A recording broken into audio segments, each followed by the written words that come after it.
இன்றைக்கி அம்மாஸ் கிச்சனில் கிருஷ்ண ஜெயந்தியை முன்னிட்டு உப்பு சீடை உண்டாக்க போகிறேன். உப்பு சீடைக்கு 1 டம்ளர் அரிசி மாவு எடுத்து வச்சுட்டுருக்கேன். உளுத்தம்பொடி, உளுத்தம்பருப்பை வறுத்து நல்லா ஜலிச்சு அரைச்சி ஜலிச்சு அதோட பவுடர் எடுத்து வச்சுட்டுருக்கேன். உளுத்தம்பொடி, தேங்காய், வெண்ணெய் எடுத்து வச்சுட்டுருக்கேன். மிளகு, ஜீரகம், இதுதான் இதுக்கு தேவையானது. முதல்ல நான் என்ன செய்ய போகிறேன்னா, இந்த அரிசி மாவை நம்ம ஃபஸ்ட்டு வறுத்துடலாம். இப்போது நான் இதை வறுத்துக்கிறேன் அரிசி மாவை. இது வந்து கோலம் போடுற அந்த பக்குவம் அது வரணும், கரியப்படாது, கை விடாதிக்கு வறுத்துக்கோங்க.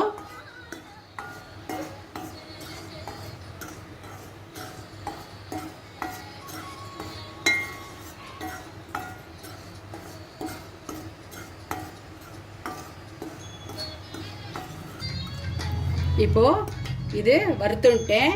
கோலம் போடுற பக்குவத்துக்கு வந்திருக்கான்னு நம்ம செக் பண்ணிக்கலாம். வந்திருக்கு. அடுப்பு அணைச்சி விட்றேன். வறுத்து வச்ச மாவை வந்து நம்ம ஜலிச்சு எடுத்துக்கணும். ஏன்னா உப்பு சீடைக்கு ஜலிச்சு விடணும், ஏன்னா இல்லைன்னா வெடிக்க ஆரம்பிக்கும் இதில். ஏன்னா இந்த திப்பியெல்லாம் இருக்கப்படாது. திப்பியெல்லாம் இருந்தது அப்படின்னாக்கா கட்டாயமாக வெடிக்கும். ஸோ நம்ம ஜலிச்சு வச்சுட்டு விடுறது நமக்கு நல்லது.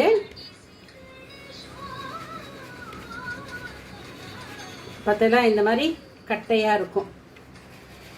இந்த மாதிரி இது மாதிரிலாம் இருந்தது, தூசு கீசு ஏதாவது இருந்ததுனாலும் உப்புச்சீடை வந்து வெடிக்கிறதுக்கு வாய்ப்பு இருக்குது. ஸோ இதை நம்ம நல்லா ஜெலிச்சு எடுத்துன்னு விடலாம். இப்போது நல்லா ஜெலிச்சு மாவு எடுத்து வச்சுட்டுருக்கேன். இந்த உளுத்தம்பொடியும் ஜெலிச்ச உளுத்தம்பொடி தான். இதுக்கு வந்து நான் ஒரு 1.5 சின்ன ஸ்பூனுக்கு 1.5 ஸ்பூன் உளுத்தம்பொடியை போட்டுக்கிறேன். இப்போ சில பேர் வந்து தேங்காய் பூ அப்படியே திருவி அப்படியே போட்டுடுவான். நான் வந்து தேங்காய் இன்னும் திருவலை. ஸோ இதில் வந்து நான் மிக்சியில் ஒரு ஓட்ட போகிறேன். அதோடு சேர்ந்து நான் மிளகு வச்சுப்பேன். மிளகு, கொஞ்சம் ஜீரகம், இது எல்லாமே நான் பொடிச்சுட்டு வந்து இதில் போடுவேன். நான் இப்போது அரைச்சிட்டு வந்திருக்க தேங்காய் துருவல் இதில் போட்டுடலாம்.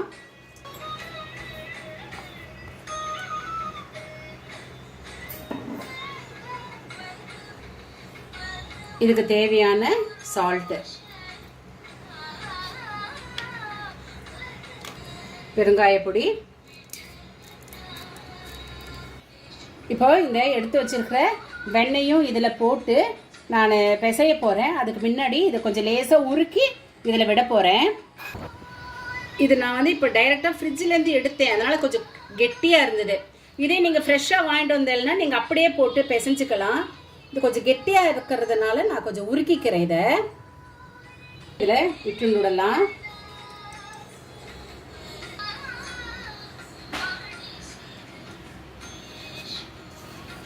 நல்லா நம்ம கலந்துக்கலாம்.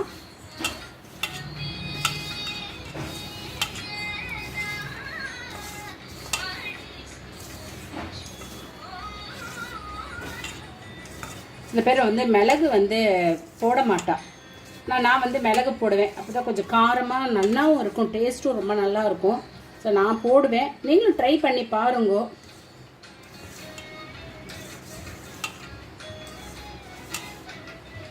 ஏன்னா அதோட வாசனை எல்லாமே ரொம்ப நல்லா இருக்கும். இப்போது நம்ம வெண்ணெயை போட்டு நல்லா பிசைஞ்சாச்சு. இப்போ இப்படி எடுத்து இப்படி கெட்டியான பதத்துக்கு வந்திருக்கு. இந்த மாதிரி வரணும், ஊதுராதிக்கு. ஸோ இந்த கரெக்டாக இருக்குது. இந்த ஸ்டேஜில் நம்ம தண்ணியை தெளித்து பிசைஞ்சிக்கலாம்.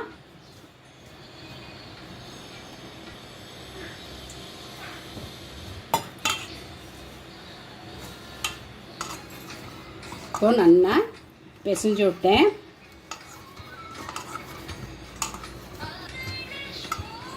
இப்போ நல்லா பிசைஞ்சாச்சு. இதை நம்ம குட்டி குட்டியாக எடுத்து இந்த மாதிரி குட்டி குட்டியாக நம்ம இதை உருட்டி போட்டுக்கலாம். இந்த மாதிரி எல்லாத்தையுமே உருட்டிட்டு நான் உங்களுக்கு காமிக்கிறேன்.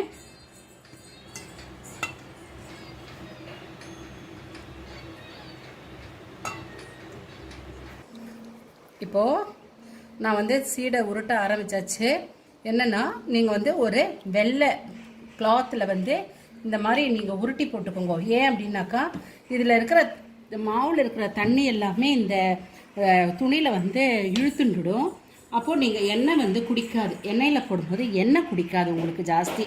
ஸோ அதனால் நம்ம வந்து இதில் போட்டுட்டோம்னா நல்லா உறிஞ்சிடும். இதில் இருக்கிற தண்ணியை வந்து கிளாத் வந்து நல்லா உறிஞ்சி எடுத்துடும்.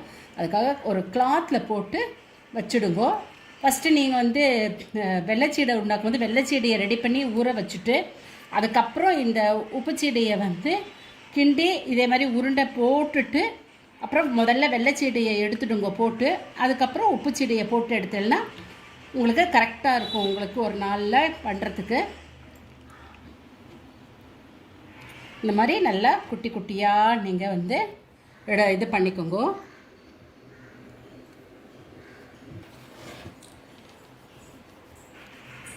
இப்போ நான் இதெல்லாமே உருட்டிட்டு நான் உங்களுக்கு அப்புறமா எல்லாமே காமிச்சு தரேன். இப்போ நான் சீடை எல்லாமே உருண்டை பிடிச்சு வச்சுட்டுருக்கேன். இப்போ இது மாதிரி இது மூடி ஒன்று எடுத்துக்கோங்க.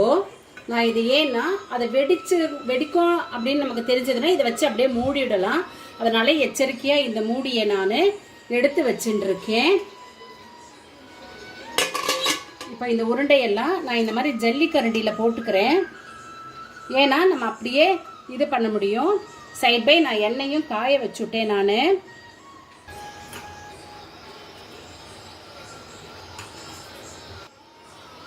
இதில் நான் எடுத்துட்டேன். ஏன்னா இது அப்படியே நம்ம உள்ள அப்படியே இறக்கி விடலாம்.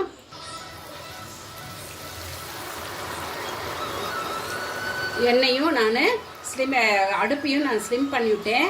ஏன்னா ஸ்லிம்மில் தான் சீடை வந்து வேகணும். கொஞ்ச நேரம் அப்படியே விட்டு வைக்கலாம்.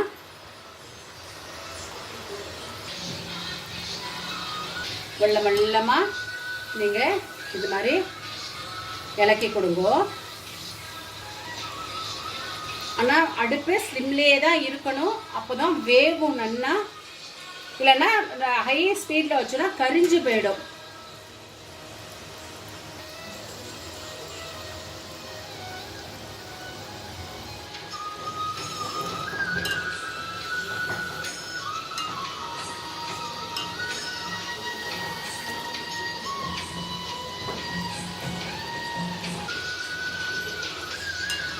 இப்போ நான் இந்த சீடை வந்து கடலை எண்ணெயில் பண்ணிட்டு இருக்கேன்.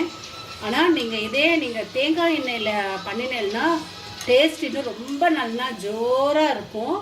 தேங்காய் எண்ணெய் பிடிக்கும்னு நினைக்கிறவா தேங்காய் எண்ணெயில் உண்டாக்கிங்கோ. நான் இன்றைக்கி கடலை எண்ணெயில் தான் உண்டாக்குறேன்.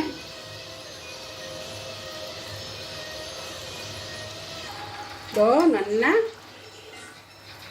சவுந்து கோல்டன் கலரில் வந்துடுத்து. இந்த ஸ்டேஜில் நம்ம இதை சீடையை எடுத்து விடலாம். ஒரு சீடை கூட நமக்கு வெடிக்கலை.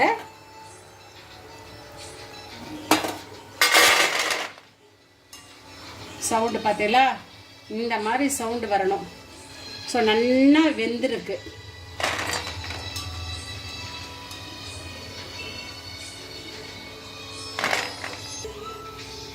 இன்னைக்கு அம்மாஸ் கிச்சனில் உப்பு சீடை உண்டாக்கியிருக்கேன். நீங்களும் ஆற்றுல இந்த மாதிரி உண்டாக்குங்க. நான் மிளகு போட்டு உண்டாக்கியிருக்கேன். நீங்களும் உங்களுக்கு டேஸ்ட்டு பிடிக்கும்னு நினைக்கிறேன். உண்டாக்கி பாருங்க, கமெண்ட்ஸில் சொல்லுங்க. புதுசாக பார்க்குறவா வந்து சப்ஸ்கிரைப் பண்ணுங்க, லைக் பண்ணுங்க, ஷேர் பண்ணுங்க. ஹாப்பி கிருஷ்ண ஜெயந்தி.